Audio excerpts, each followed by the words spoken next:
O evangelho que Paulo pregou não é firmeza humana, é firmeza do Espírito Santo. Ele mesmo disse: eu aprendi do Senhor. Ele viu o próprio Senhor, e ele tinha muita razão para dizer sobre a graça que é em Cristo Jesus. Agora, o cristão, quando não tem a graça de Deus, é um cristão problemático. Um obreiro, quando não tem a graça de Deus, é um obreiro problemático. Ele dá dor de cabeça onde ele passa, ele dá dor de cabeça onde ele chega. Mas quando o crente tem a graça do Espírito Santo, aonde ele chega tem bênção, aonde ele chega tem vitória, aonde ele chega tem crescimento, aonde ele chega tem virtude, porque a graça do Senhor está em Cristo Jesus. Glória.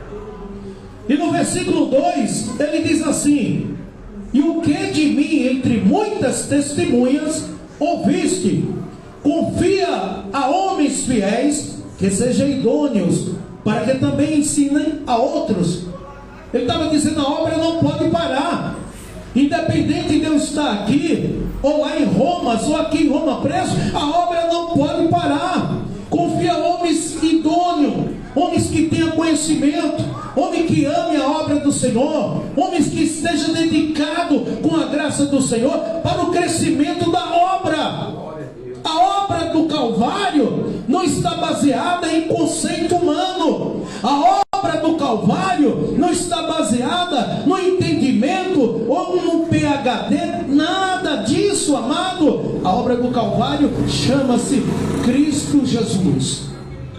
Sabe o que o apóstolo São Paulo, ele disse: Cristo Jesus, ele veio buscar os pecadores, dos quais eu sou o principal.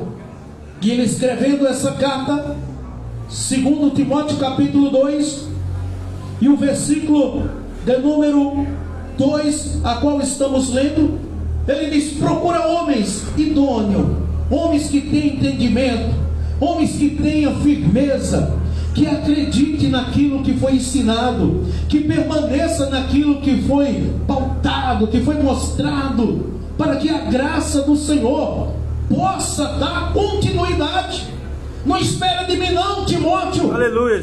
Porque o Espírito Glória que está em mim está em ti, Timóteo. Não espera acontecer não, faz acontecer, que o Senhor é contigo. Aí Timóteo foi fortalecido. Ele entendeu que ele não precisava da sombra de Paulo do lado dele para fazer novos obreiros. O que ele entendeu é que a graça que estava na vida de Paulo estava também com Timóteo para dar continuidade.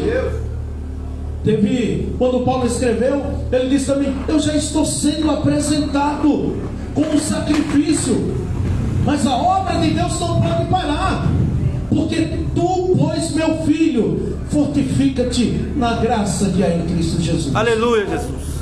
E a Bíblia diz aqui no 2 Timóteo capítulo 2, versículo 3: tu, pois, sofre as aflições como um bom soldado de Jesus. Ele estava dizendo: olha, você agora se alistou para o exército de Cristo.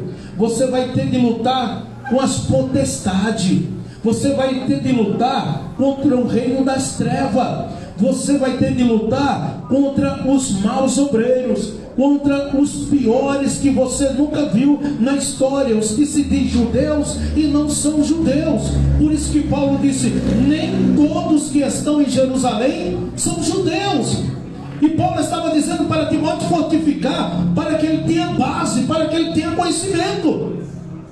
Paulo estava dizendo: não seja dodói, Timóteo, tenha firmeza, acredite no seu ministério, acredite naquilo que você aprendeu, porque agora você é um soldado. E um soldado, quando ele vai para a guerra, ele vai preparado.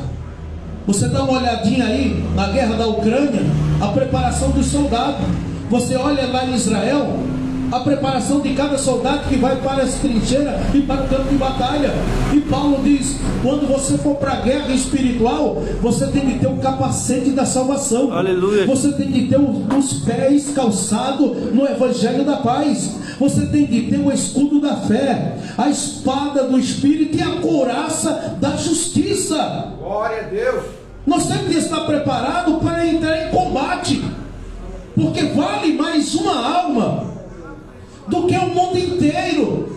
Quando você está no campo de batalha, o maior revestimento é a presença do Espírito Santo, em oração, em vigilância constante, para que o nome de Deus seja glorificado.